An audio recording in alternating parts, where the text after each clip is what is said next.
দেখে প্রতিটা সন্তানের অন্তর নাড়া দিয়ে উঠেছে। আপনি লক্ষ্য করে দেখুন এই ভিডিওটা। একটা বাবা ট্রেনের ভিতরে শুকনো রুটি খাচ্ছে। আমাদের দেখে কলিজাটা কেঁপে উঠিয়েছে।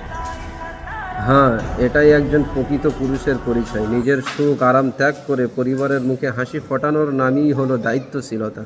ট্রেনের ভেতর দাঁড়িয়ে এক বাবা শুকনো রুটি খাচ্ছেন। দৃশ্যটা ছোট হলেও এর ভেতরে লুকিয়ে আছে হাজার কষ্ট, ত্যাগ আর ভালোবাসার গল্প। হয়তো তিনি নিজে ভালো খাবার খান না, নতুন কাপড় কিনেন না, নিজের শখগুলো চাপা দিয়ে রাখেন, শুধু এই আশায় আমার পরিবারটা যেন ভালো থাকে। ইসলাম আমাদের শিক্ষা দেয় পরিবারের হালাল রুজির জন্য কষ্ট করা ইবাদতের সমান। একজন বাবা যখন নিজের ঘাম ঝরিয়ে সন্তানের মুখে খাবার তুলে দেন, তখন আল্লাহ তাআলা সেই ত্যাগকে খুব ভালোবাসেন। নবীজি তো আমাদেরকে জানিয়েছেন, তোমাদের মধ্যে সেই ব্যক্তি উত্তম যে তার পরিবারের কাছে উত্তম।